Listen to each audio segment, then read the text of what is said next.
They lied to you about money.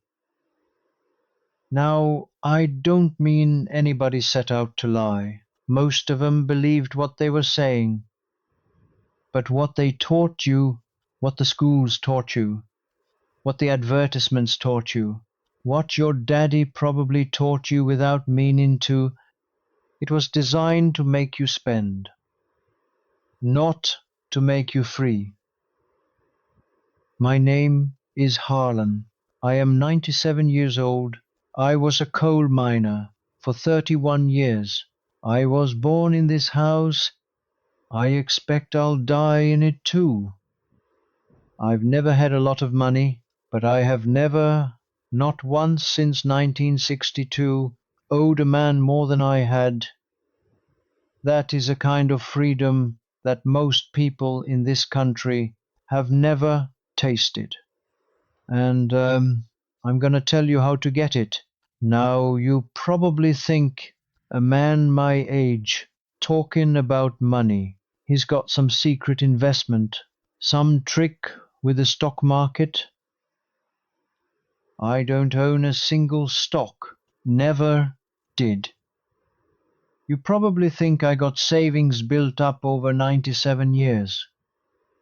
Son, when you make a coal miner's wage your whole life, the savings look about like you'd expect. But here's the thing. I raised 3 children, fed 'em every single day, kept a roof over this family since 1954, never missed a mortgage payment, never had the lights cut off. And I retired, if you can call it that, without owing a single soul. Most people I know who made 3 times what I made, they can't say that. The difference wasn't the amount. It was what we believed about money. See, they taught you that money is something you get, something you earn and then spend and then earn some more. What I learned watching my father survive the Depression, watching my neighbors lose everything they thought they had. Money is not something you get. Money is something you keep. And there's a world of difference between those two things. I am gonna tell you the stupidest thing I ever did with money. 1961. I was 32 years old. Had been mining coal for 9 years. 3 kids. Ruby was pregnant with our youngest. I bought a truck. New truck. 1961. Ford F100.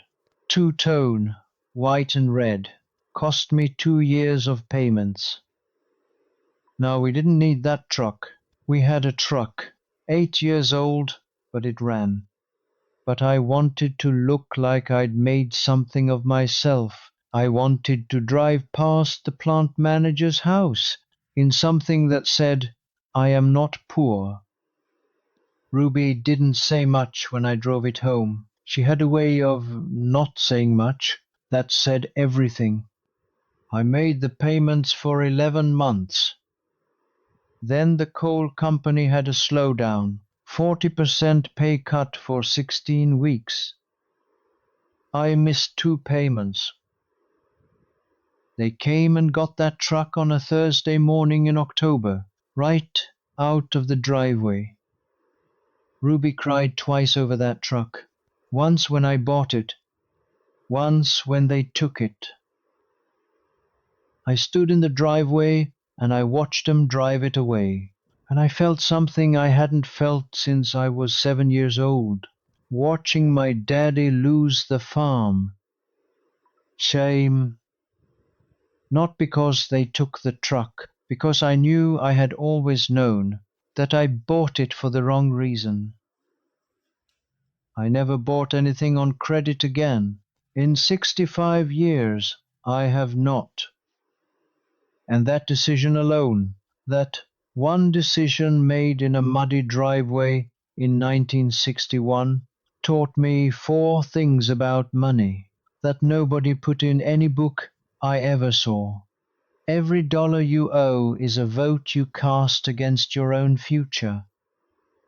People talk about debt like it's neutral, like it's just a tool. It ain't neutral. Every payment you make on something you already bought, that money is gone from something you might need next year. My father used to say, a debt is a promise you made when you were hopeful and have to keep when things go wrong. Things always go wrong.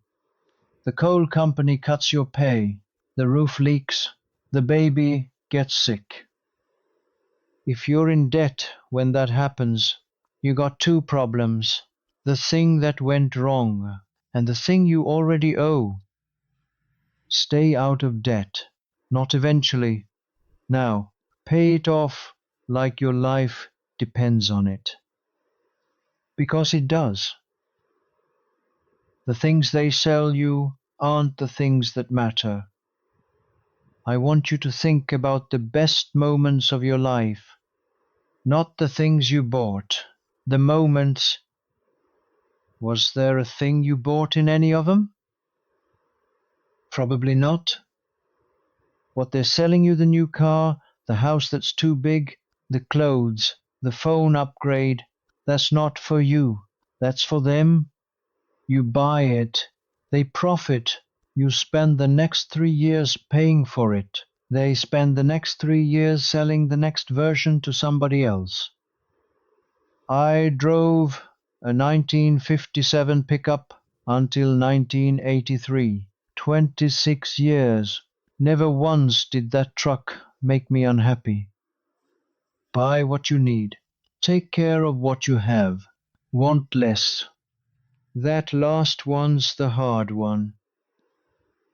The third thing, this one made me angry for years, before I understood it. Poor people know more about money than rich people. They just don't know that they know it.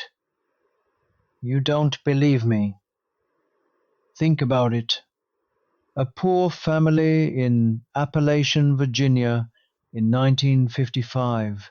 They knew exactly what everything cost. The flour, the coal, the doctor visit. The cost of fixing the truck yourself versus paying somebody else. The math of it was always in front of them. Rich people hand their money to somebody else to manage and don't think about it again until it's gone. Poor people can't afford not to pay attention, so they pay attention. That attention, that's the skill. That's the whole skill. The problem is nobody told you that what you learned watching your parents make do, watching 'em stretch a dollar until it hollered, that was an education. Most people throw that education away the minute they get their first real paycheck. They start living like the people they always wanted to be. And they end up owing like people they never wanted to become. My wife, Ruby. Ruby kept every bill, every receipt, every payment stub in a biscuit tin on the kitchen counter. Green tin, lid that stuck a little. People laughed at that tin. She didn't care. When she died 2009, I went through that tin. She had 43 years of receipts in there, organized by year, by month.